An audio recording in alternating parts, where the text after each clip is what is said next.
El hombre que aparece en esta foto es Daniel Tavares, un asesino con un rostro escalofriantemente sereno, y el pasado sangriento que dejó atrás conmocionó a todo el estado de Pensilvania.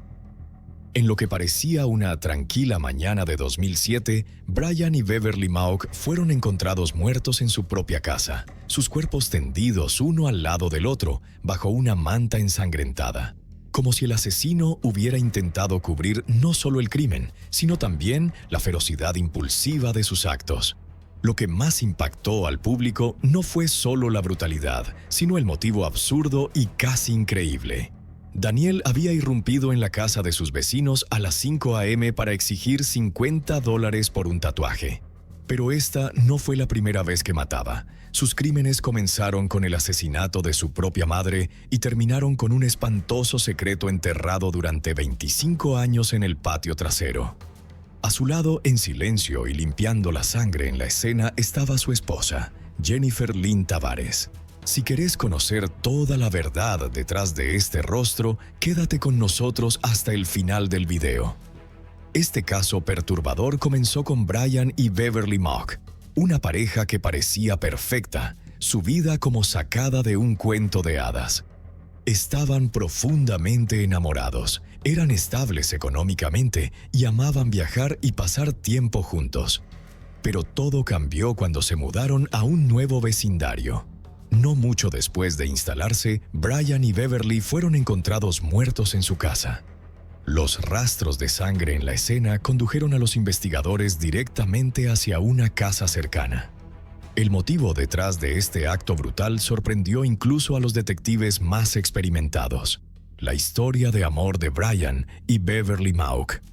Brian y Beverly se conocieron por primera vez en la primavera de 2001, en una fiesta organizada por un amigo en común.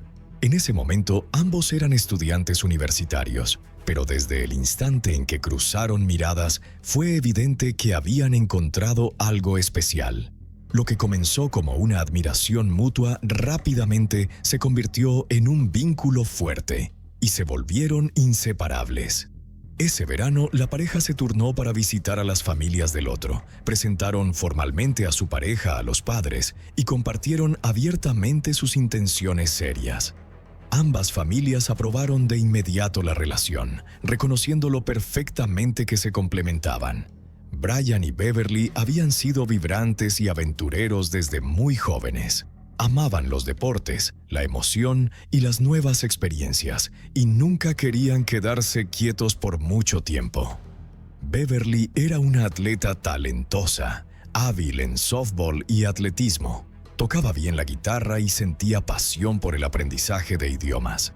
Su sonrisa radiante podía iluminar una habitación y era querida por amigos y conocidos por igual.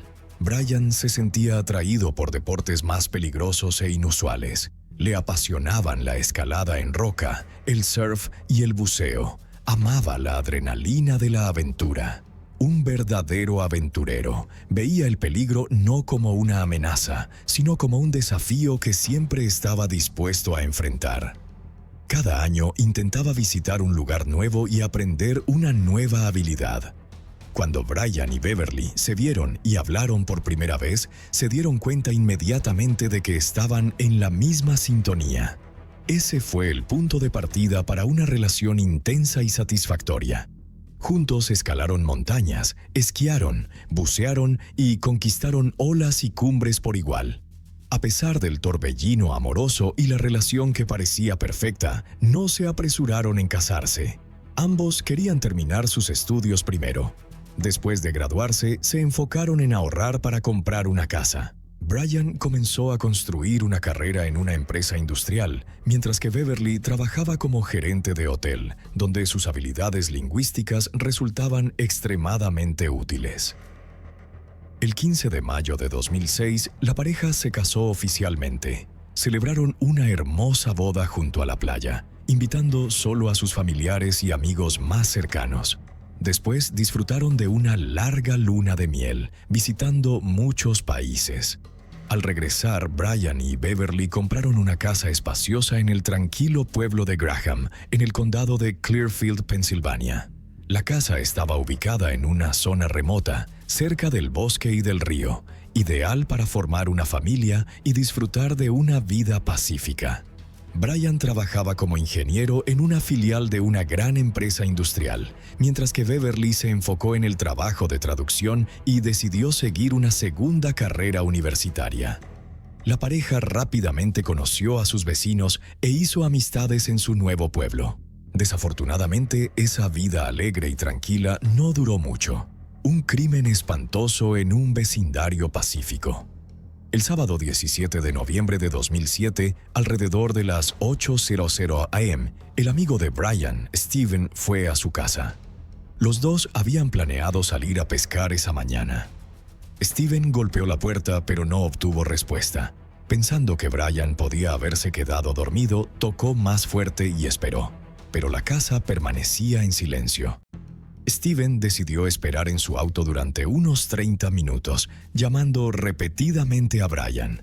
Sin embargo, nadie contestaba el teléfono. Sintiendo molestia y algo de frustración, pensando que su amigo quizá había cambiado de planes sin avisarle, Steven finalmente decidió irse solo a pescar, ya que ya había traído todo su equipo. Esa misma tarde, aún sin poder comunicarse con Brian o Beverly, Steven decidió volver a su casa. Una vez más, nadie respondió cuando tocó. Esta vez, Steven decidió rodear la casa y mirar por las ventanas. Comenzó a sentirse inquieto. Brian era conocido por ser responsable y puntual. Nunca desaparecía sin avisar a nadie. Al acercarse al garaje, Steven miró por una pequeña ventana y vio que el auto de la pareja seguía estacionado adentro. Esto lo preocupó aún más, pero intentó apartar los pensamientos negativos. Caminó hacia la ventana de la sala de estar e intentó mirar hacia adentro, pero ya comenzaba a oscurecer y las luces estaban apagadas, lo que dificultaba la visibilidad. Sin embargo, lo que alcanzó a ver lo dejó completamente horrorizado. El televisor estaba boca abajo en el suelo y detrás de él había algo grande e inmóvil tirado en el piso. Steven corrió de regreso al auto, agarró su linterna de pesca, la encendió y la apuntó hacia el interior de la casa. El haz de luz iluminó la sala, y lo que vio lo dejó paralizado por el miedo.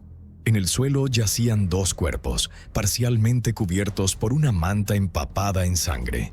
De un lado sobresalía un pie descalzo, y del otro una mano claramente visible. Horrorizado, Steven llamó de inmediato a los servicios de emergencia para reportar lo que acababa de ver. Esperó a que llegara la policía, permaneciendo cerca de la casa de su amigo. Cuando los oficiales llegaron, Steven fue el primero en ser entrevistado. Relató todo lo que sabía sobre ese día y expresó un profundo arrepentimiento por no haber revisado las ventanas más temprano por la mañana, cuando Brian y Beverly no habían respondido a sus llamadas ni a los golpes en la puerta. Al examinar la escena, la policía descubrió que la puerta principal no estaba cerrada con llave y no presentaba signos de entrada forzada, lo cual levantó sospechas de inmediato. Dentro de la sala de estar se encontraron los cuerpos inmóviles de los propietarios de la casa. Según las primeras observaciones, ambos llevaban al menos 12 horas muertos. La causa de muerte se determinó como heridas de bala provocadas por un arma de gran calibre. Cada víctima había recibido 3 disparos, sin dejarles posibilidad alguna de sobrevivir. La precisión del ataque indicaba que el agresor había actuado con intención y decisión. Pero, ¿por qué? No había signos de robo. Las pertenencias personales, los teléfonos móviles e incluso el dinero en efectivo no habían sido tocados, descartando así el robo como posible motivo. Tampoco había señales de lucha, y aparte de las heridas de bala, los cuerpos no presentaban otras lesiones ni signos de violencia.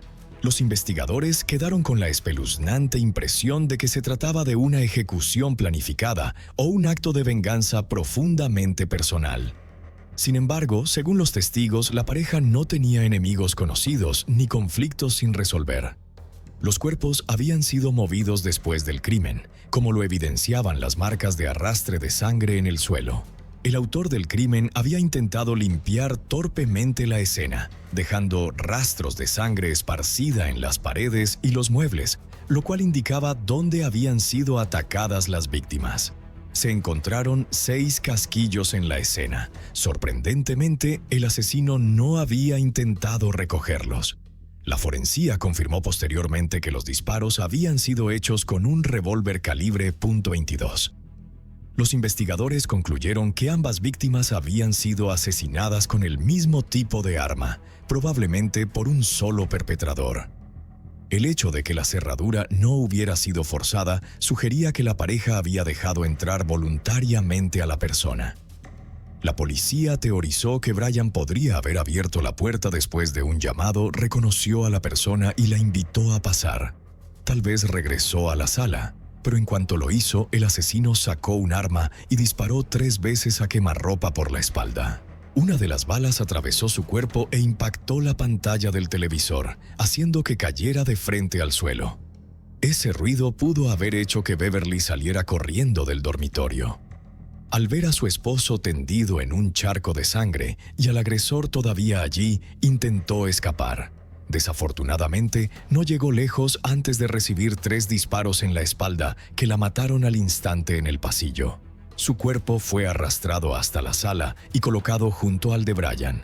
Ambas víctimas todavía estaban en ropa de dormir, lo que indicaba que el crimen ocurrió temprano por la mañana, mientras aún dormían. ¿Por qué el asesino cubrió los cuerpos con una manta sigue siendo un misterio?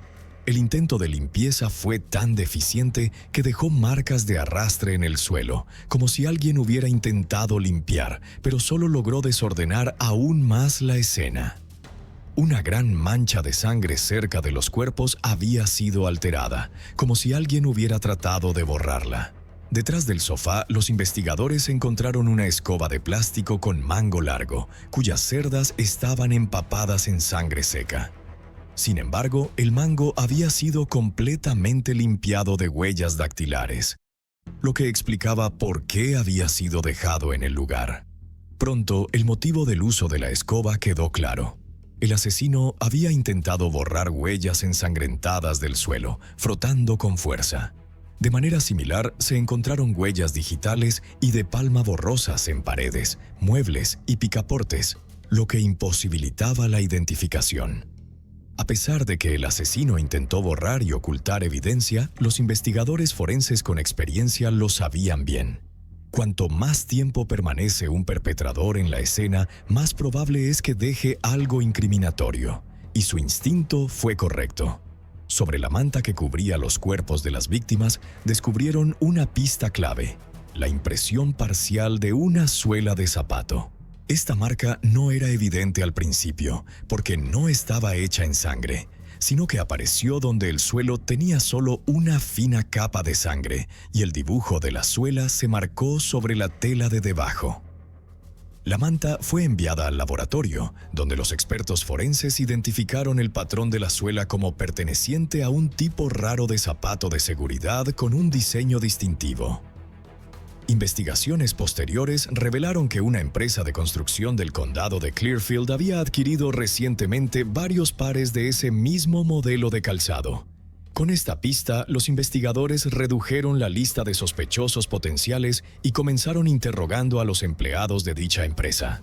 Además de la huella del zapato, la policía encontró una huella de palma en una superficie dentro de la casa. Parecía ser un gran avance, y existía la esperanza de resolver el caso en pocos días. Sin embargo, cuando la huella fue ingresada en la base de datos policial, no hubo coincidencias. Esto indicaba que el perpetrador no tenía antecedentes penales y nunca había sido fichado por la policía. El primer sospechoso. Naturalmente, el primer sospechoso fue Steven, el amigo que descubrió los cuerpos y reportó el caso a las autoridades. Había visitado la escena 2 veces ese día, lo que levantó sospechas. Sin embargo, Steven explicó que por la mañana pensó que Brian y Beverly simplemente estaban durmiendo, razón por la cual no llamó a la policía hasta más tarde. Cuando Steven se enteró de que era sospechoso, se mostró sorprendido e indignado. Afirmó que había pasado casi todo el día pescando solo junto al río, un lugar donde nadie más lo vio, lo que significaba que no tenía coartada. No obstante, los investigadores utilizaron imágenes de cámaras de tráfico para verificar su cronología. Las grabaciones confirmaron que había ido y regresado del lugar de pesca exactamente como lo había dicho. El análisis de huellas digitales confirmó aún más la inocencia de Steven. Sus huellas no coincidían con ninguna encontrada en la escena, y las pruebas de residuos de disparo en su piel y ropa dieron negativo. Además, Steven no tenía ninguna relación con la empresa de construcción que había comprado los zapatos, y la talla de la huella no coincidía con la suya. Sin evidencia que lo vinculara al crimen, todas las sospechas hacia él fueron descartadas. Un testigo inesperado. Mientras tanto, los detectives realizaron una ronda amplia de entrevistas con los vecinos, con la esperanza de encontrar un testigo. Cuando tocaron la puerta de Daniel y Jennifer Lynn Tavares, la pareja que vivía al otro lado de la calle de los Mock, finalmente obtuvieron una pista prometedora.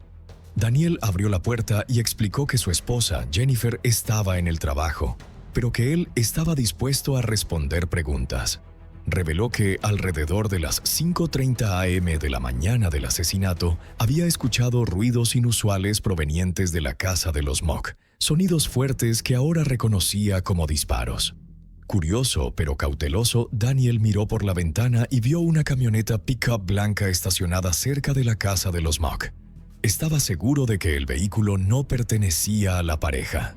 Unos minutos después de escuchar los disparos, dos hombres salieron de la casa de los Mock.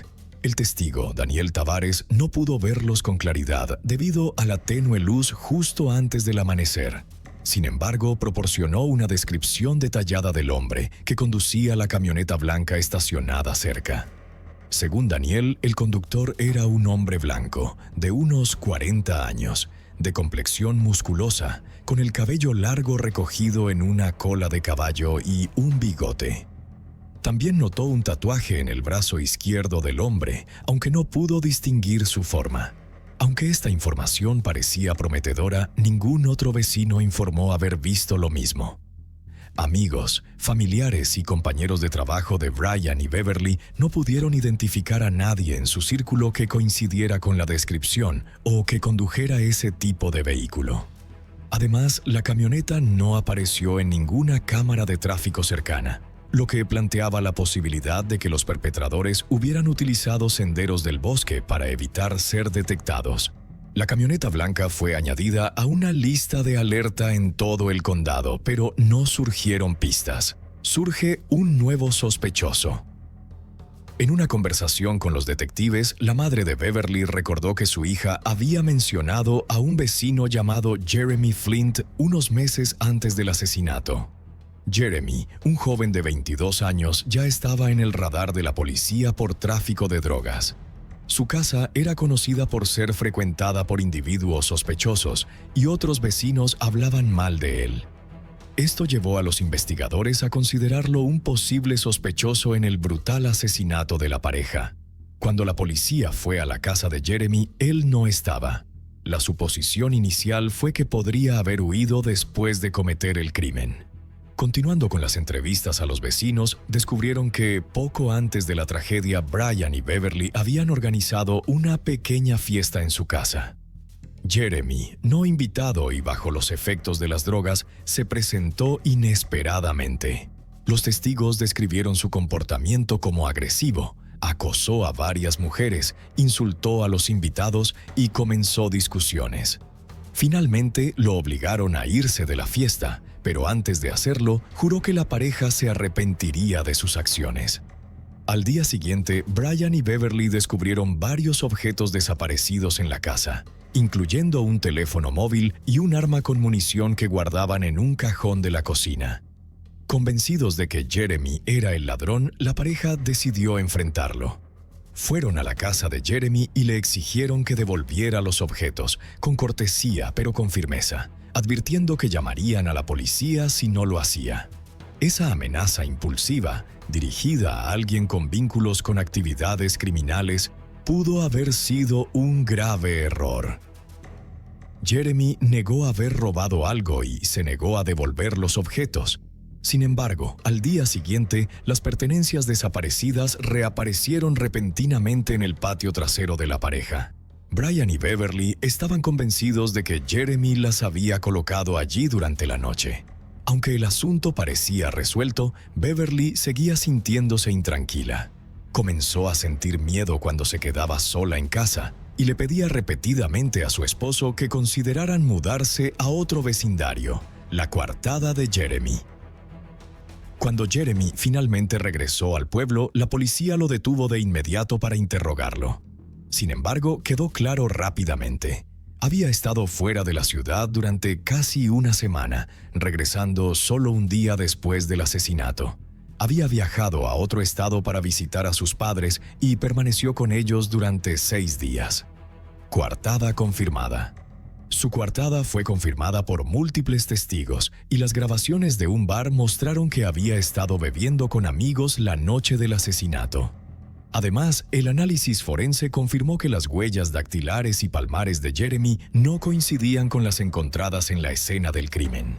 Al no haber evidencia que lo vinculara con el delito, Jeremy fue eliminado de la lista de sospechosos. Nuevos avances en el caso. Cuando los investigadores se quedaron sin sospechosos ni pistas, decidieron volver a contactar a Daniel Tavares, el único testigo del caso, con la esperanza de que pudiera recordar algo nuevo. Durante esta visita de seguimiento, la historia de Daniel comenzó a cambiar repentinamente. Dijo que ahora recordaba detalles sobre la ropa de los sospechosos e incluso describió a uno de los hombres saliendo de la casa, señalando que tenía una cicatriz en la mejilla. Este cambio fue inesperado, ya que anteriormente Daniel había dicho que los rostros de los hombres estaban cubiertos por capuchas. Un detective le pidió a Daniel que señalara la ventana por la que había mirado durante el incidente. El detective observó desde ese ángulo y notó que, incluso durante el día, era difícil distinguir los rasgos de una persona al otro lado de la calle. Considerando que el evento ocurrió al amanecer, cuando aún estaba oscuro, parecía poco probable que Daniel pudiera haber visto tales detalles. Esa inconsistencia sugería que Daniel podría haber estado mintiendo desde el principio. ¿Pero por qué? ¿Podría estar implicado en el crimen? Un pasado problemático. Cuando los investigadores pidieron ver los zapatos de Daniel, él presentó varios pares de zapatillas, botas y zapatos de vestir, ninguno de los cuales coincidía con la huella encontrada en la escena. Sin embargo, su historia cambiante y su comportamiento cada vez más sospechoso llevaron a los detectives a profundizar en la vida de Daniel. El pasado de Daniel Tavares resultó ser profundamente preocupante. Nacido en 1966, el más joven en una familia militar, su vida tomó un rumbo oscuro desde temprano. A los 4 años, sus padres se divorciaron, dejando a él y a sus 3 hermanas al cuidado de su madre.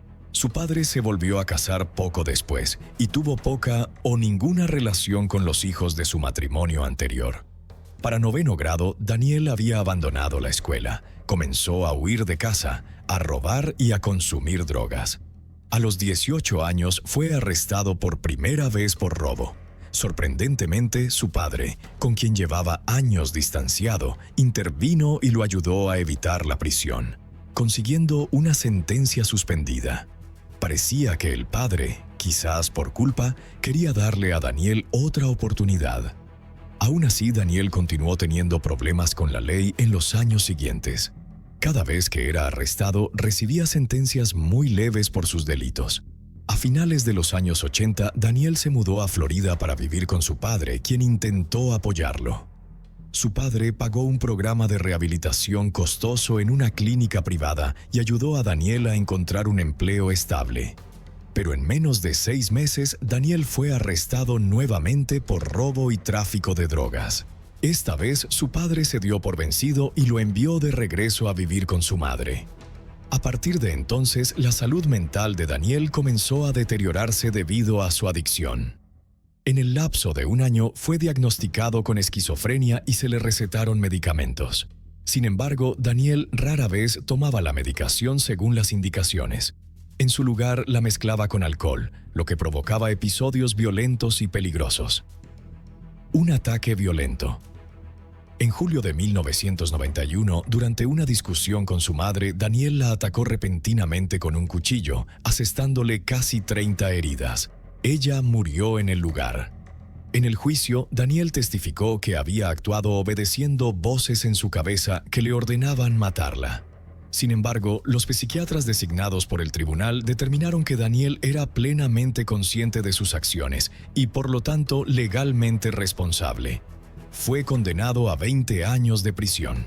No obstante, Daniel fue liberado bajo libertad condicional en 2006 sin haber cumplido la totalidad de la condena. Mudanza a Graham. Mientras estaba en prisión, Daniel Tavares comenzó a intercambiar cartas con Jennifer Lynn Tavares y ambos desarrollaron una relación romántica. Jennifer esperó su liberación y, tan pronto como fue puesto en libertad condicional, se casaron. Daniel se mudó a su casa en el pequeño pueblo de Graham, justo cuando la pareja Mock también se mudó. El traslado interestatal violaba las condiciones de su libertad condicional. Debió haber sido arrestado de inmediato, pero debido a un descuido policial y un error administrativo, esto no ocurrió. De alguna manera, las huellas dactilares de Daniel habían sido eliminadas de la base de datos criminal, lo que le permitió evitar ser detectado, incluso después de que los investigadores encontraran una huella palmar ensangrentada en la escena del crimen de los Mauk. Todo, curiosamente, parecía estar funcionando a su favor.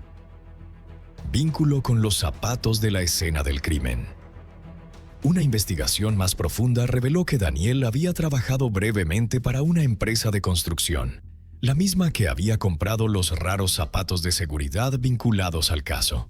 Sin embargo, los detectives aún carecían de pruebas concretas para efectuar un arresto. Necesitaban construir el caso con cuidado para no alertar a Daniel ni a su posible cómplice, Jennifer. Tendiendo la trampa. El 24 de noviembre de 2007, Daniel fue invitado a la estación de policía bajo el pretexto de ayudar con la creación de retratos hablados de los sospechosos. Aceptó alegremente y pasó alrededor de 1 hora describiendo con entusiasmo y ayudando a dibujar los retratos de quienes, según él, eran los responsables. Lo había inventado todo. Mientras Daniel estaba distraído, otro oficial entró a la sala y dijo casualmente que necesitaban tomarle las huellas dactilares para descartarlo como sospechoso. Daniel dudó, pero finalmente accedió, confiado en que no había dejado ninguna huella en la escena del crimen. Después de tomarle las huellas, el oficial comentó en voz baja que los investigadores habían encontrado una huella palmar ensangrentada en la casa de los Mock que aún no había sido identificada. Daniel se tensó de inmediato y empezó a explicar que solía tener una relación cercana con los Mock y que visitaba su casa con frecuencia, por lo que su huella podría haber quedado allí. El oficial respondió con calma que no había nada de qué preocuparse. Después de todo, la huella estaba ensangrentada y pertenecía claramente al autor del crimen. Otro detective cambió entonces el rumbo de la conversación hacia el pasado de Daniel. Mencionó el crimen por el que Daniel había estado en prisión, lo que llevó a Daniel a admitir que había matado a su propia madre. Inesperadamente, Daniel comenzó a relatar detalles escalofriantes de ese crimen, hablando con un entusiasmo perturbador. Sonreía mientras describía lo que había hecho, irradiando la aura de un verdadero psicópata. Mientras tanto, los especialistas forenses comparaban las huellas dactilares de Daniel con las encontradas en la escena del crimen. Cuando los resultados confirmaron una coincidencia perfecta, los detectives confrontaron a Daniel con la evidencia. Su actitud altiva desapareció de inmediato, reemplazada por furia. Pero antes de que pudiera reaccionar, los oficiales lo esposaron y lo arrestaron.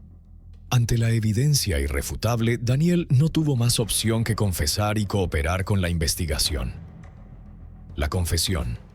Declaró que la noche anterior al crimen había pasado varias horas en un bar, bebiendo y consumiendo estimulantes fuertes. Cuando ya no tenía dinero para pagar la cuenta, el personal lo echó y amenazó con llamar a la policía. En un ataque de rabia, Daniel Tavares recordó de repente que le había hecho un tatuaje a su vecino Brian Mauk el mes anterior como gesto amistoso. Sin embargo, Daniel sintió que merecía que se le pagara por ello y exigió arbitrariamente $50. Armado con una pistola, fue a la casa de los Mock a las 5 a.m., mientras la pareja aún dormía.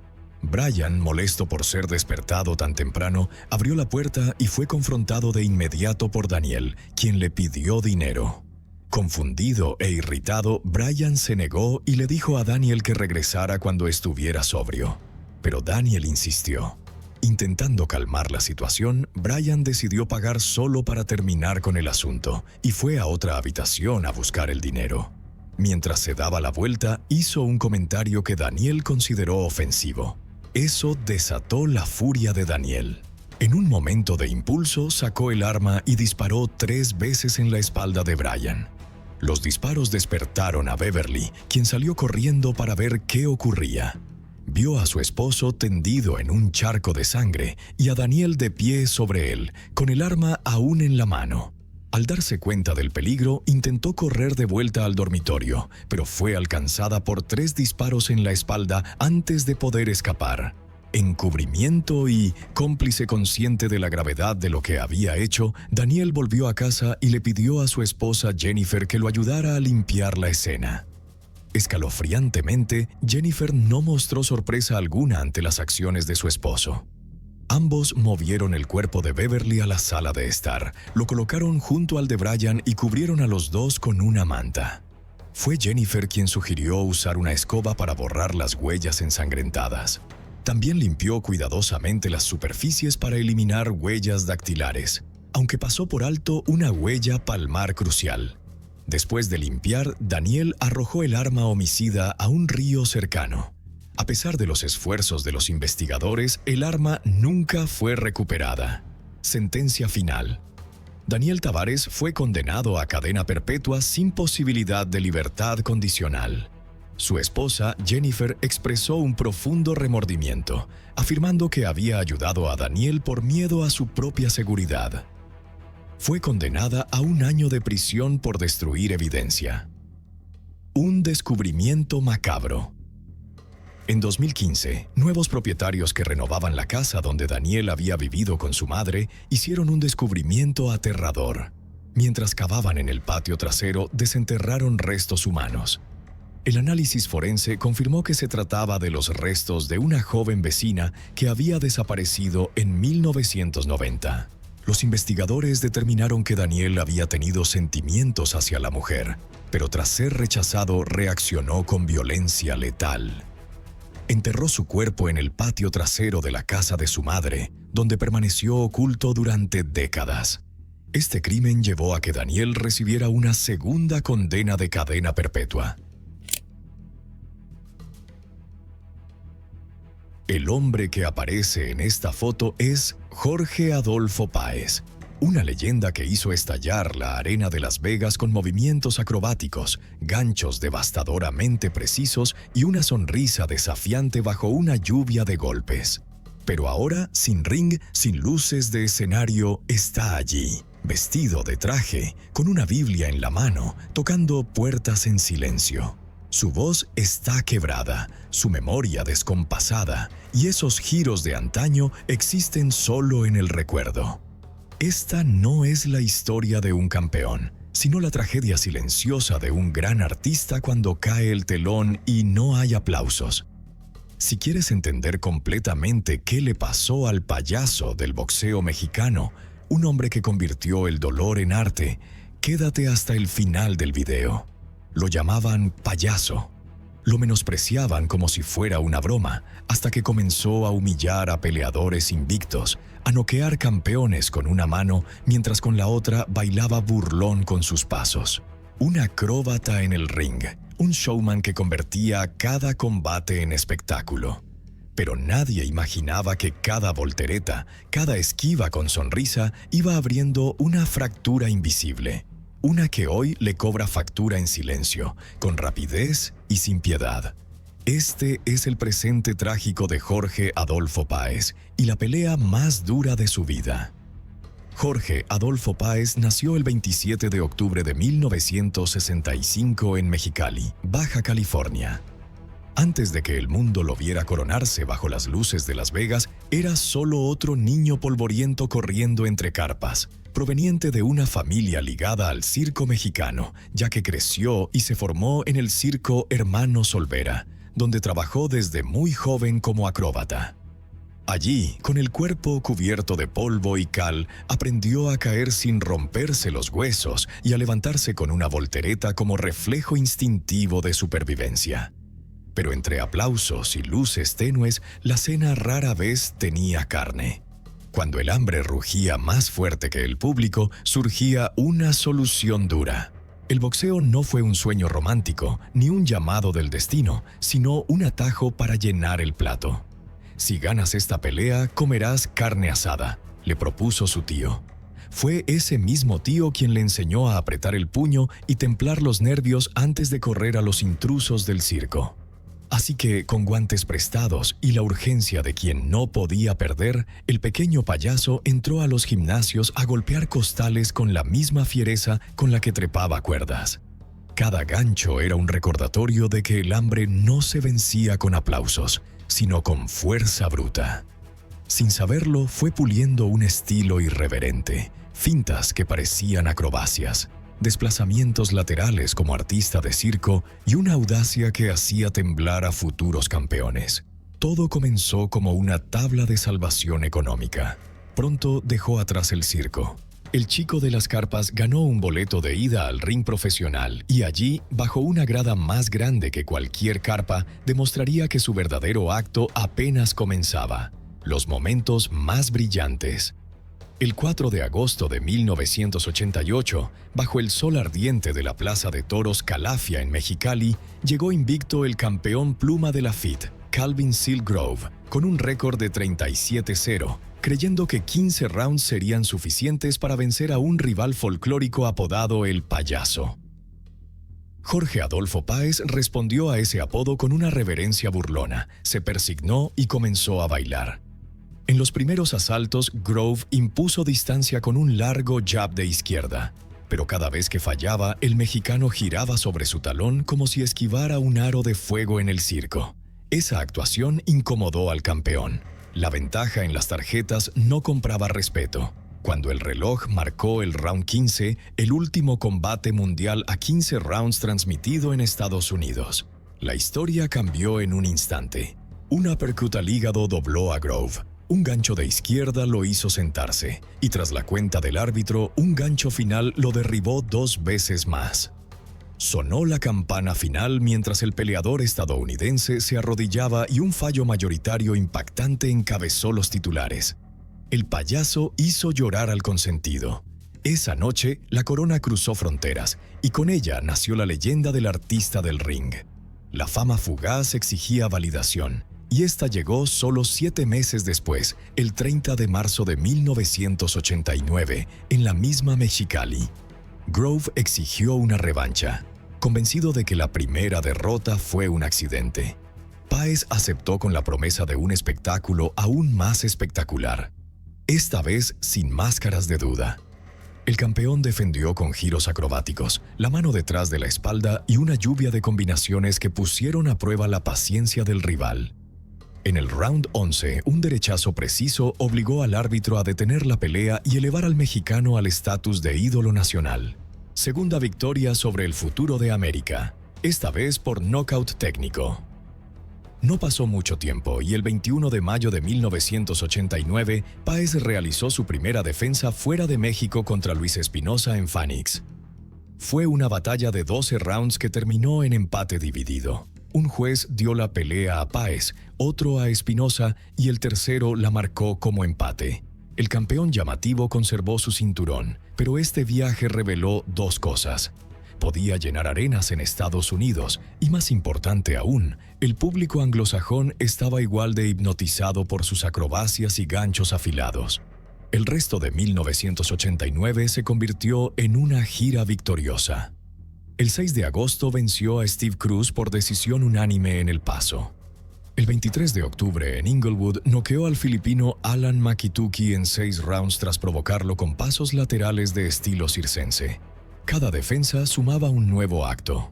Lanzar besos al público, esquivas ondulantes, fintas desde ángulos imposibles y, sobre todo, precisión quirúrgica cuando los rivales se abrían con ira. Como dijo un comentarista de HBO, Páez no siempre pega fuerte, pero pega donde más duele. El 4 de febrero de 1990 se enfrentó a Troy Dorsey en Las Vegas, un ex campeón de kickboxing conocido por su resistencia inagotable. Fue una pelea cerrada. Dorsey lanzó más golpes, pero Páez conectó los precisos y cerró rounds con movimientos de malabarista que encendieron al público del Hilton. Los jueces dieron decisión dividida a su favor, y el boxeador mexicano salió del ring sobre los hombros de sus entrenadores, convencido de que el drama también puntúa cuando se acompaña de precisión. 2 meses después, el 7 de abril, regresó a ese mismo ring para la revancha con Espinosa, esta vez con el cinturón de la OMB también en juego. 12 rounds intensos, otra decisión dividida, pero la mano levantada en señal de victoria fue la suya. Unificó los títulos y marcó su 26ª victoria consecutiva. Ese verano, el 8 de julio, tuvo una segunda revancha con Dorsey, que terminó en empate.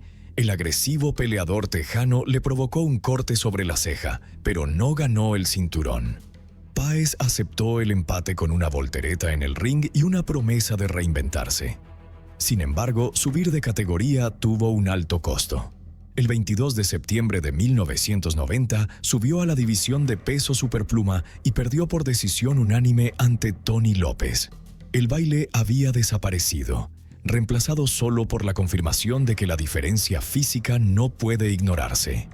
Esa noche su racha ganadora terminó, aunque su espíritu circense no. El año 1991 lo vio alternar entre noches gloriosas, noqueando a Javier Márquez en solo 3 asaltos y dando una lección táctica a Jorge Ramírez, y un polémico empate técnico ante el público debido a un corte fortuito. 6 meses después volvió al camino de la victoria y derrotó a Tracy Spann con un estilo de contragolpe que recordaba al chico Saltin de Mexicali, ahora endurecido por casi 100 rounds de título. Los comentaristas que lo vieron pelear contra Franz Badenhurst en 1992 aún recuerdan el round en el que Páez esquivó 10 golpes consecutivos con las manos abajo, a la altura de la cintura. Conectó una izquierda perfecta y antes de que el peleador sudafricano cayera, giró como si actuara en un circo. Lo mismo sucedió un año después con Víctor Rabanales. Volteretas entre las cuerdas, una ráfaga de golpes al hígado y una actuación de pasos laterales que los editores de televisión repitieron una y otra vez en cámara lenta. Esa versión afilada y segura de Páez, la combinación perfecta entre payaso y francotirador, es la imagen que muchos fanáticos recuerdan al hablar de la era dorada de Páez. Sin embargo, ese mismo carisma empezó a convertirse en una carga a medida que el desgaste se hacía evidente. Tras la derrota con López, la balanza y los golpes comenzaron a cobrar factura. Ocurrieron tropiezos inesperados, y con ellos vinieron los primeros susurros de daño neurológico, rumores de problemas en los nervios. Las campanas de gloria, aún resonando tras defensas espectaculares, comenzaron a sonar fuera de ritmo la noche del 29 de julio de 1994, cuando Óscar de la Olaya, un joven torbellino dorado, lo noqueó en apenas 2 asaltos. Esa caída, breve pero contundente, fue la primera ficha de dominó en una cadena de desgracias. Al año siguiente, se lesionó en el 8º round contra Genaro Hernández y solo unos meses después, una doble derrota ante José Vida Ramos lo sacudió. Los golpes ya no solo puntuaban, se acumulaban en la memoria. En los vestidores comenzaron a circular rumores de que el payaso olvidaba instrucciones básicas entre rounds. Compañeros de esa época recordaban cómo pasaba de las bromas a la furia descontrolada dentro de un mismo asalto, como si un interruptor se hubiera cortocircuitado. Unos momentos después, ni siquiera recordaba dónde habíamos puesto los guantes 10 minutos antes. Recordó uno de ellos años más tarde en el foro local de Mexicali, alimentando las especulaciones de que las volteretas ahora ocurrían dentro de su propia cabeza. Para 1999, los knockouts sufridos a manos de Augie Sánchez y José Luis Castillo demostraron que su cuerpo ya no podía seguir el ritmo de su mente. Incluso con una racha sorpresiva de victorias ante rivales más pequeños para engrosar las estadísticas, el declive seguía devorándolo. La advertencia más seria llegó en marzo de 2003. Un chequeo de rutina antes de la pelea con Jesús Chávez reveló signos de inflamación cerebral. La pelea fue cancelada y Páez fue hospitalizado para observación neurológica, con una advertencia clara: si seguía recibiendo golpes, los riesgos aumentarían drásticamente.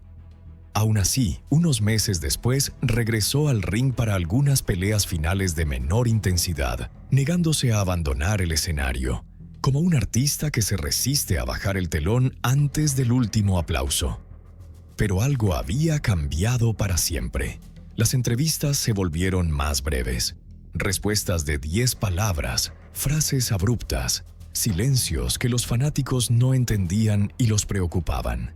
A medida que las derrotas se acumulaban y los médicos aconsejaban descanso indefinido, Jorge Adolfo Páez comprendió que el telón del circo del ring había caído y que no había red de seguridad a la que volver.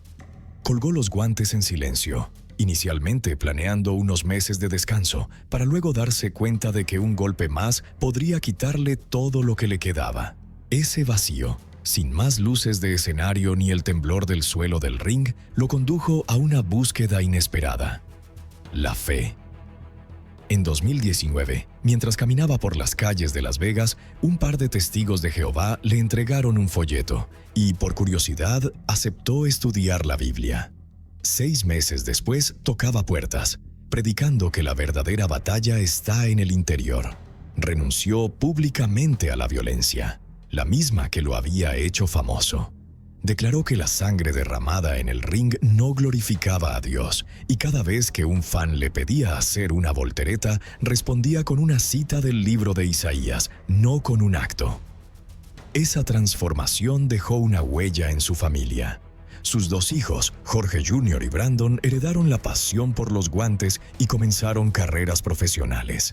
Pero el padre, que antes animaba volteretas y uppercuts, cambió el libreto.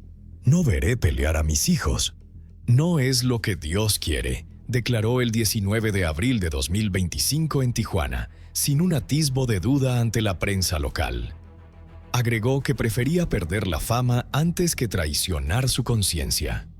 Desde entonces se le ha visto en videos breves, vestido con traje y corbata, sosteniendo la Biblia con una expresión serena. El único ring que pisa ahora son las aceras ardientes, donde toca timbres y lleva palabras de aliento. Recientemente, Jorge Adolfo Páez volvió a aparecer públicamente en una entrevista de más de 1 hora en un canal de YouTube. Para muchos fue un reencuentro emocional con una leyenda viva del boxeo mexicano. Desde los primeros minutos del video, Páez mostró su carisma de siempre: ingenioso, natural y lleno de encanto. Esa energía, la misma que una vez lo hizo único dentro y fuera del ring, seguía intacta.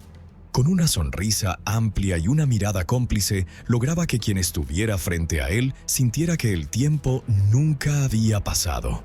Pero solo bastaron unos minutos para que los espectadores notaran un detalle imposible de ignorar. En algunos segmentos de la entrevista, cuando intentaba expresar una idea larga o responder de forma coherente, su voz comenzaba a fallar. Frases entrecortadas, pausas inesperadas y una lucha interna por expresar lo que quería decir, como si su mente aún tuviera la agilidad de un acróbata, pero su voz ya no pudiera seguirle el ritmo. Y aún así, como en sus días más fieros en el ring, Páez no se rindió. Con una actitud positiva continuó la entrevista como si fuera el round 12, con valentía, dignidad y corazón. Respondió lo mejor que pudo, sonrió, recordó viejas historias con ternura y se aferró a su espíritu. Sin quejas, sin dramatismos, como si las dificultades del habla fueran solo otro obstáculo que sabía esquivar con un giro del alma. La respuesta de los fanáticos fue inmediata. Como en los viejos tiempos, cuando coreaban su nombre en arenas llenas, ahora lo seguían apoyando con la misma pasión y respeto. En la sección de comentarios del video, el cariño se desbordó. Páez, tu energía es tan positiva que, incluso cuando te cuesta hablar, sigue siendo una alegría escucharte compartir. Eres un imán de personas. Que Dios siempre te bendiga. Otro escribió: me encantan las entrevistas de Jorge Adolfo Páez, tan honestas. Los que dicen que no lo entienden olvidan que es un boxeador que recibió cientos de golpes. Por otro lado, Páez también ha reaparecido en podcasts y clips de TikTok. Al principio eran entrevistas de media hora, donde la chispa aún brillaba. Una broma juguetona, un gesto que recordaba al payaso invicto. Pero poco a poco las frases empezaron a acortarse. En otro programa apareció un Páez que solo decía sí, hermano y gracias a Jehová. Mientras los presentadores llenaban el silencio con anécdotas del pasado, su voz temblorosa se aferraba a cada sílaba como si luchara por respirar. En redes sociales, la conversación se volvió un susurro de preocupación. Videos virales de 6 segundos lo mostraban hablando lentamente, buscando palabras que antes soltaba con la misma facilidad que una voltereta. Más de un fan murmuró que ya no veían a Páez, sino una sombra de lo que alguna vez fue. Y editores dramáticos inundaron YouTube con videos reeditados titulados ¿Qué le pasó al payaso? En un mismo encuadre, las volteretas salvajes de 1990 se enfrentaban a la mirada silenciosa de 2025. Así fue como pasó de girar en un circo polvoriento a sacudir el mundo del boxeo con cada paso, cada esquiva, cada travesura que dejaba confundidos a los rivales y muertos de risa al público. Jorge Adolfo Páez no fue solo un campeón, fue un acto completo, un hombre que convirtió el dolor en arte y el ring en escenario. Pero mientras todos estaban ocupados viendo el espectáculo, nadie prestó atención a lo que ocurría detrás del telón. Las cosas que se rompieron en silencio cuando se apagaron las luces. Podemos decir que la vida de un boxeador de élite está siempre llena de victorias, pero también cargada de incontables colapsos. Lo que realmente importa es la persistencia y tener un objetivo claro, como en el caso de Julio César Chávez, quien tuvo que superar obstáculos innumerables para llegar a la cima. Si te interesa escuchar esa historia inspiradora, la he dejado aquí. No te la puedes perder. Asegúrate de suscribirte al canal y dejar un me gusta para no perderte más videos como este. En busca de un futuro mejor, Natalia Alejandra Ángel Sáenz, de 32 años, dejó su hogar en Colombia con la esperanza de encontrar nuevas oportunidades en México. Atraída por la promesa de un trabajo bien remunerado, se estableció en Celaya, Guanajuato, y aseguró a su familia que todo marchaba bien. Pero el 18 de junio de 2021, después de una llamada telefónica rutinaria con sus seres queridos, desapareció sin dejar rastro. A medida que los días se convirtieron en semanas, surgieron detalles inquietantes. Una oferta de trabajo sospechosa, una desaparición repentina y un silencio escalofriante. ¿Qué le ocurrió realmente a Natalie? ¿Fue víctima de una peligrosa red criminal? Ahora descubramos la verdad juntos. Antes de comenzar, queremos expresar nuestras más profundas condolencias a la familia y seres queridos de la víctima en este caso. La protagonista de la historia de hoy es Natalia Alejandra Ángel Sáenz, quien nació en agosto de 1988 en Bogotá, Colombia. Aunque se sabe poco sobre su infancia, su desarrollo personal o incluso los nombres de sus padres, sí se conoce que provenía de una familia amorosa que le brindó un fuerte apoyo. Tenía 2 hermanos, uno de ellos llamado Edgar Ángel Sáenz.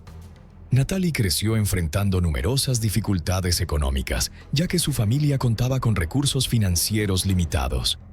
En respuesta a estos desafíos, desde una edad temprana demostró una firme determinación por mejorar tanto su calidad de vida como la de su familia.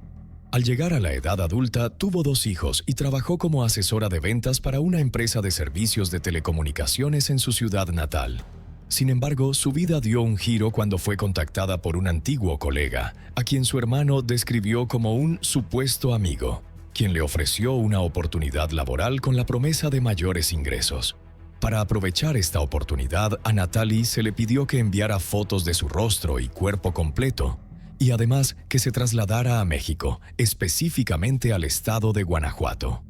Con el objetivo de asegurar mejores condiciones de vida para ella y su familia, condiciones que sentía inalcanzables en su propio país, Natalie tomó la decisión de marcharse. A principios de 2020 hizo sus maletas y emprendió este viaje, dejando a sus pequeños hijos al cuidado de sus familiares cercanos.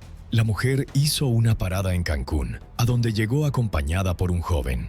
Apenas un mes después, con el inicio de la emergencia sanitaria global, sus planes se vieron ligeramente retrasados.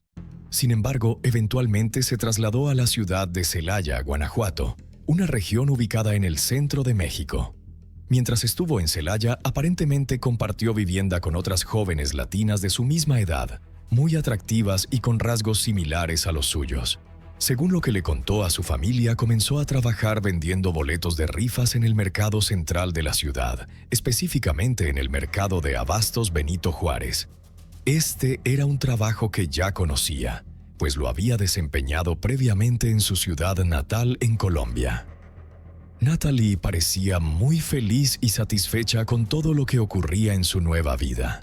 No obstante, seguía profundamente conectada con su familia, manteniendo una comunicación constante con ellos, especialmente con Edgar, a quien enviaba fotos con frecuencia para tranquilizarlo y mostrarle que estaba bien. En algún momento, sin embargo, otro de los hermanos de Natalie, cuyo nombre no fue revelado por los medios, le mencionó a Edgar que había notado varias imágenes publicadas por su hermana en sus redes sociales que llamaron su atención. Esto encendió las alarmas y comenzaron a sospechar que algo extraño estaba ocurriendo. Poco después de su llegada a México, Natalie había compartido varias fotos en las que se mostraba disfrutando de ciertos lujos y llevando un estilo de vida aparentemente ostentoso. Una imagen en particular llamó la atención: una foto suya en un jacuzzi. Su hermano consideró que la imagen era inapropiada y demasiado sugerente para una mujer que era madre de 2 niños pequeños. Como consecuencia, le pidió a Edgar que hablara con Natalie y averiguara qué estaba sucediendo realmente, dado que eran muy cercanos y mantenían una comunicación constante. Edgar no dudó en hablar con su hermana, y cuando lo hizo, ella le aseguró que todo iba perfectamente. Mantuvo su versión de que trabajaba en el mercado de abastos Benito Juárez vendiendo boletos de rifas. Según relató Edgar más tarde a la prensa, en una ocasión, Natalie incluso realizó una videollamada para mostrarle el lugar donde trabajaba. Sabiendo esto, la familia se sintió tranquila al verla feliz y cómoda en un nuevo lugar donde, de alguna manera, estaba reconstruyendo su vida. O al menos eso parecía. Todo transcurrió con normalidad hasta el 18 de junio de 2021, cuando Natalie, de 32 años, se puso en contacto con su familia como de costumbre. Antes de despedirse, les aseguró que volvería a llamarlos al día siguiente, pero esa llamada nunca llegó. Pasaron los días y, de repente, el martes 22 de junio, una de las compañeras de casa de Natalie, quien se identificó como Angie, se comunicó con la familia. Les informó que Natalie estaba desaparecida y que la última vez que había sido vista fue la noche del 18 de junio. En medio de sus intentos por encontrarla, la familia recibió amenazas de individuos que les advirtieron que si seguían buscándola terminarían como ella. Edgar sintió un miedo inmediato al recibir esta noticia, sin poder hacer mucho debido a los más de 3,00 kilómetros que los separaban. Publicó una foto de su hermana mayor en su cuenta de redes sociales junto con un mensaje explicando lo sucedido. Así fue como la información comenzó a llamar la atención y a difundirse. Para el 23 de junio, la familia contactó a la Unidad de Personas Desaparecidas del Consulado de Colombia en México para reportar oficialmente la desaparición de Natalie e iniciar la búsqueda. Posteriormente, el consulado los puso en contacto con la Fiscalía General del Estado. A través de un comunicado formal firmado por el segundo secretario de Relaciones Exteriores del consulado con sede en Guadalajara, se solicitó apoyo y cooperación total en el caso de Natalie. Tras esto, el 25 de junio, organizaciones de búsqueda y plataformas de apoyo como Protocolo Alba, Hasta Encontrarte y Mujeres Desaparecidas se sumaron a la causa, compartiendo la foto de Natalie para ayudar en su localización. Para el 30 de junio de 2021, la familia de Natalie y la Fiscalía General de México sostuvieron una reunión virtual en la que intercambiaron documentos e información clave que podría contribuir a la investigación. Como resultado, las autoridades abrieron oficialmente un expediente del caso. Entre los datos relevantes registrados se señaló que Natalie era originaria de Bogotá, trabajaba como comerciante y tenía una estatura aproximada de 1.55 metros, con un peso de alrededor de 55 kilogramos. Tenía el cabello largo y abundante, piel trigueña y ojos marrones. Como rasgo distintivo, presentaba una cicatriz de una cirugía de apendicitis. Mientras tanto, las investigaciones revelaron que Angie era, al parecer, la misma amiga que inicialmente había contactado a Natalie para ofrecerle la oportunidad de trabajo en México. Esto aumentó las sospechas de que Natalie podría haber sido víctima de una red de trata de personas, ya que su caso presentaba similitudes con muchos otros preexistentes.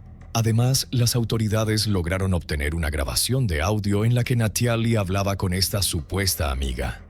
En la grabación se evidenciaba que la oferta de trabajo estaba, en realidad, vinculada al trabajo sexual bajo el control de un hombre al que Natalie se refería como rasguño. La supuesta venta de boletos de rifas era solo una historia que había contado a su familia para ocultar la verdadera naturaleza de su empleo. Un medio de comunicación informó que esta pieza clave de evidencia fue obtenida gracias a los incansables esfuerzos de Edgar. Pasó horas difundiendo la noticia de la desaparición de su hermana en redes sociales con la esperanza de recibir información. Finalmente, alguien se puso en contacto con él y le entregó el archivo de audio con la conversación entre las dos mujeres. El informe continuaba señalando que Edgar luego contactó a la llamada amiga de Natalie en busca de pistas o pruebas sobre lo que realmente había sucedido. Pronto notó inconsistencias y mentiras en sus declaraciones, por lo que decidió grabar sus llamadas. Posteriormente, entregó estas grabaciones a la Fiscalía Mexicana a través del Ministerio de Relaciones Exteriores de Colombia. Tras esto, las autoridades contactaron a esta mujer, quien, según él, continuó mintiendo. Negó haber recibido amenazas y también afirmó que la voz en las grabaciones no era la suya. Sin embargo, a pesar del informe oficial, las pruebas y la extensa búsqueda de Natalie en hospitales, morgues e incluso prisiones, Edgar declaró en una entrevista que aún no había pistas que pudieran ayudar a localizar a su hermana mayor. Ante la creciente desesperación, la familia suplicó a las autoridades mexicanas que revisaran las grabaciones de las cámaras de seguridad del último lugar donde Natalie había sido vista y que rastrearan las llamadas que había realizado desde su teléfono. También buscaron el apoyo de varias organizaciones feministas en Celaya, México, ya que carecían de los recursos económicos para viajar hasta allí por cuenta propia. Para algunos, la grabación de la llamada era una prueba contundente de que Natalie había caído en manos de una red criminal.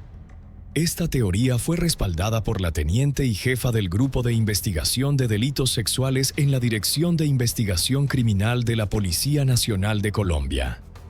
Ella explicó que estas organizaciones criminales suelen captar a sus víctimas a través de las redes sociales, específicamente mediante la oferta de nuevas y mejores oportunidades laborales.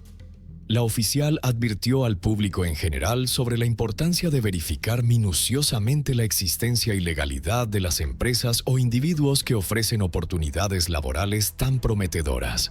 Mientras tanto, el colectivo Hasta Encontrarte se unió a la búsqueda y anunció que llevaría a cabo entrevistas con personas que conocieron a Natalie, con la esperanza de encontrar algún indicio que condujera a su paradero.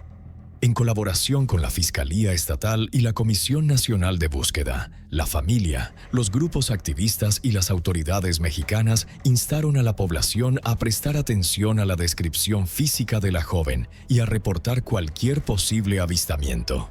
Además, se habilitó una línea telefónica especial para recibir información, junto con el sitio web del colectivo Hasta Encontrarte, con el fin de facilitar la comunicación para quienes tuvieran datos relevantes sobre el caso. Para el 1 de julio de 2021 no habían surgido más detalles sobre la desaparición. Desesperado, Edgar hizo un llamado urgente para que cualquier persona con información sobre Natalie alertara de inmediato a las autoridades, con la esperanza de encontrarla.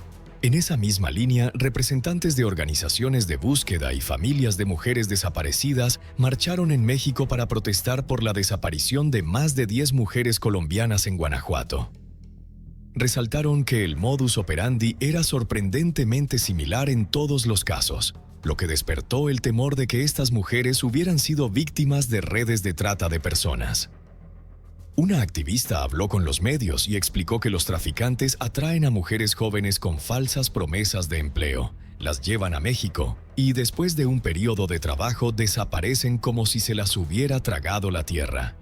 Estas mujeres desaparecen aprovechando que no tienen familiares cercanos que las reclamen. Además, los traficantes saben muy bien que sus víctimas carecen de recursos económicos para movilizarse o pedir ayuda. De hecho, en 2021 se registraron oficialmente un total de 152 víctimas de trata de personas. El informe reveló que la mayoría eran mujeres colombianas, principalmente de Antioquia, Valle del Cauca, el Eje Cafetero y Bogotá. Debido a sus propias limitaciones económicas, los familiares de Natalie solicitaron asistencia a la Comisión de Atención a Víctimas, con la esperanza de obtener ayuda para viajar a México y proporcionar muestras genéticas, algo que por sí solos no podían costear. Para agosto habían pasado ya 2 meses y medio desde la desaparición de Natalie. En lo que habría sido su cumpleaños número 33, Edgar compartió un emotivo mensaje en sus redes sociales, con palabras llenas de amor en recuerdo de su querida hermana. En este punto, la familia se sentía frustrada e impotente desde la distancia. Temían lo peor, ya que, a pesar de todos sus esfuerzos, no habían logrado obtener respuestas concretas de las autoridades. Ante la falta de avances significativos en la investigación, comenzaron a creer que las autoridades no estaban haciendo lo necesario para encontrarla. Entonces, el jueves 23 de noviembre por la tarde se llevó a cabo una manifestación denominada Plantón Feminista en apoyo a las mujeres desaparecidas y víctimas de violencia de género. La protesta comenzó en el Instituto de Medicina Legal en Bogotá y continuó hasta la Plaza de Bolívar, en la misma ciudad. Entre velas encendidas, carteles y fotografías de Natalie, diversos activistas se reunieron no solo para protestar, sino también para honrar a las mujeres fallecidas y orar por el bienestar de aquellas que seguían desaparecidas. El evento también brindó una oportunidad para que las familias de estas mujeres desaparecidas en México compartieran sus palabras y experiencias. La primera en hablar fue la sobrina de Natalie. Con una voz suave pero llena de determinación, la joven imploró por el regreso seguro de su tía. Entre lágrimas envió un mensaje conmovedor a Natalie, expresándole que la esperaban con los brazos abiertos, que la amaban profundamente y que seguirían haciéndolo hasta encontrarla. Luego llegó el turno de Edgar. Además de hacer un nuevo llamado para dar mayor visibilidad al caso de su hermana, señaló lo que consideraba una falta de esfuerzo por parte de la Fiscalía del Estado de Guanajuato en la investigación. También denunció a la Comisión Nacional de Búsqueda de Personas Desaparecidas, afirmando que hasta ese momento no habían hecho nada para apoyar la solicitud de ayuda económica de la familia, lo que les impedía viajar a México y participar activamente en la búsqueda. Edgar aprovechó la ocasión para reafirmar su firme convicción de que su hermana había sido víctima de una red de trata de personas con fines de explotación sexual. Insistió en que otras mujeres colombianas también habían sido llevadas a México bajo circunstancias similares y con los mismos propósitos.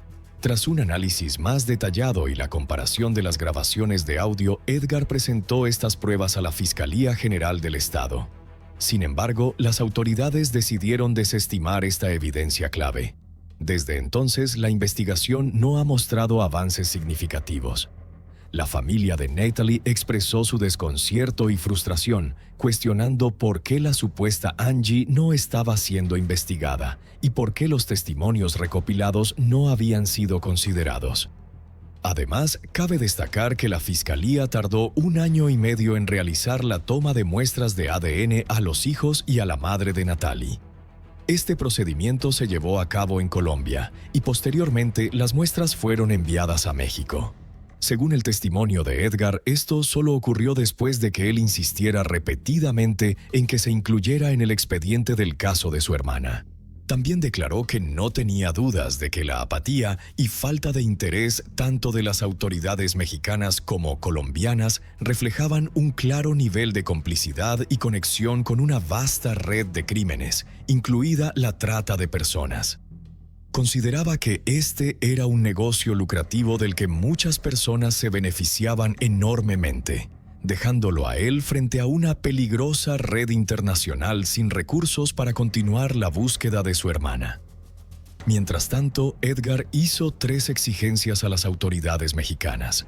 Primero, insistió en que encontraran a Natalie. Segundo, solicitó apoyo y protección para viajar a México y poder participar activamente en la búsqueda junto con las comisiones de búsqueda estatales y nacionales, algo que consideraba aún más crucial que su tercera demanda: que la Fiscalía General asumiera su responsabilidad en la investigación de los crímenes de trata de personas y desaparición forzada. Al momento de la grabación de este video, las autoridades mexicanas aún no habían garantizado el traslado seguro de Edgar al país para buscar a su hermana mayor bajo los protocolos de seguridad adecuados. Dada la gravedad de la situación, él temía hacerlo por su cuenta.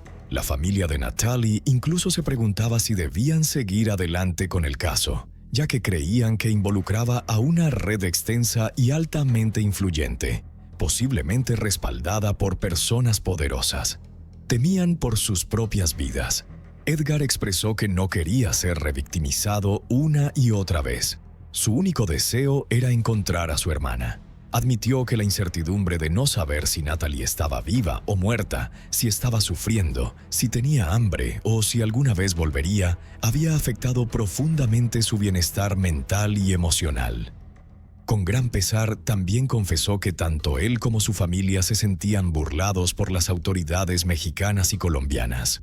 A pesar de las medidas emitidas incluso por la Organización de las Naciones Unidas en relación con el caso, aún no había rastro de Natalie, ni se habían logrado avances significativos en la investigación, a pesar del tiempo transcurrido. Para octubre de 2024, las discusiones sobre el caso resurgieron en redes sociales y en la prensa, destacando la crisis generalizada de desapariciones y trata de personas en México. Los informes revelaron que en ese momento había más de 89,000 personas desaparecidas en el país, de las cuales 2,565 estaban siendo buscadas solo en Guanajuato. Según datos de la Comisión Nacional de Búsqueda, al menos 150 de estos desaparecidos eran de origen colombiano, y su paradero seguía siendo desconocido. En el país, la desaparición de Natalie puso de manifiesto una vez más las dificultades que enfrentan las familias en situaciones similares, especialmente en un contexto donde el crimen organizado podría estar involucrado. A pesar de las reiteradas súplicas de la familia para que las autoridades mexicanas intensificaran la investigación y consideraran la trata de personas como una de las principales líneas de indagación, el caso sigue siendo un punto clave en los debates sobre seguridad y derechos humanos en México. Destaca la necesidad urgente de implementar medidas efectivas para proteger a las personas vulnerables y desmantelar las redes criminales que operan en el país. Los que más sufren son los que quedan atrás. Edgar se niega a permitir que la desesperanza defina el destino de su hermana mayor y se aferra a la creencia de que ella sigue luchando, como siempre lo ha hecho. Su fortaleza alimenta la suya, impulsándolo a descubrir la verdad y traerla de vuelta a casa. Ni la distancia, ni el silencio, ni la incertidumbre quebrantarán su determinación. Él está convencido de que ella lo escucha y hasta que vuelvan a encontrarse, jamás dejará de buscarla.